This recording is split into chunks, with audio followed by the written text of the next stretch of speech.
again. My name is Jose Trujillo. I'm a fine art artist. I'm coming to you here from my art studio, and I want to talk to you about one of my favorite artists, Vincent van Gogh. I've been doing a series of videos about his some of his paintings, and today I want to talk to you about this one, uh, Noonday Nap or Siesta, right?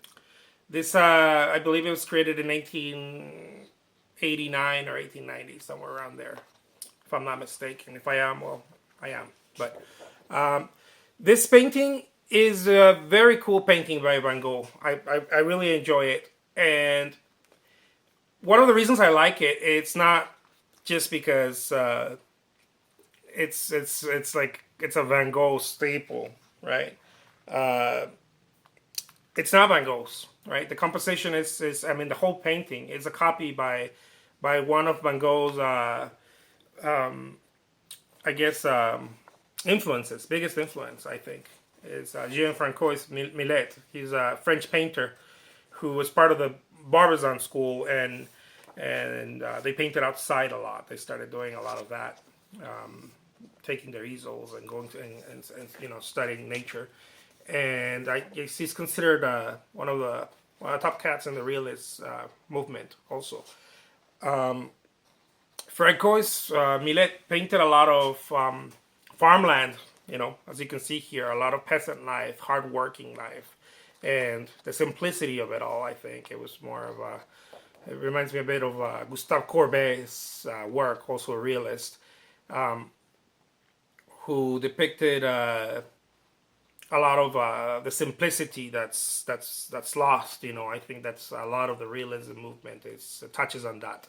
Nature and simplicity of life with more darker colors. And I mean, the Barbizon school it starts going more lighter, but still they have that element of darker tones and this and that. And Van Gogh, being Van Gogh, trying to push the envelope, well, he copied it, but he copied it with the brightest way he could, I believe.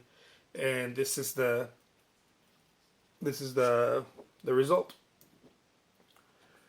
One of the things I really enjoy about how Van Gogh did this painting is, well, this painting was originally the original by Millet. Is the composition is on this side, right? So it'd be flipped. And Van Gogh, I think, is just the type of guy that goes against the grain. I'm sure he has his reasons. It probably had to do with the way they could copy them, or I don't know, but it goes to show Van Gogh's against the grain attitude, style. The painting, Millet's painting is more subtle. It's the brushwork is more refined, I guess, and Van Gogh is like. Van Gogh is Van Gogh, just heavy impasto, bright. I love the back right here, the haystack, extremely bright and just it almost looks like a surreal dream, I guess. If this if I could label it something, it'd be something that Lee would have done during his impressionist years. I really enjoy it. And that's that.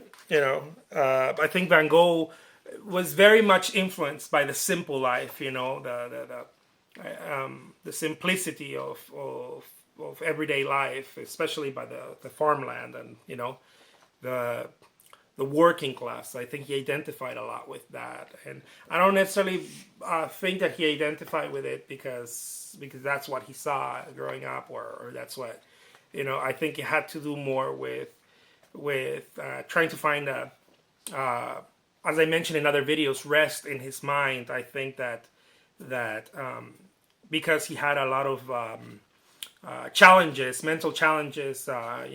He's hospitalized and in a mental institution and all that, as I mentioned before. I think that he saw this type of life as it's so beautiful how he. I know it's a copy. I mean, we all know it's a copy by Millet, but it's not. It's his own. It's like a musician, a singer.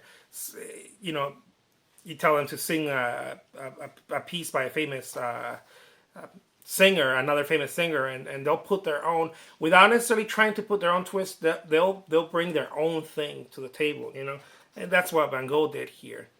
I love it. I think it says a lot about how Van Gogh felt, again, in his paintings. I think he loved the idea of a restful mind, and this is a great painting that says that about him. My name is Jose Trujillo. I'm a fine art artist, and I hope you enjoyed my little video on noonday rest or noonday depth. Thank you so much for watching.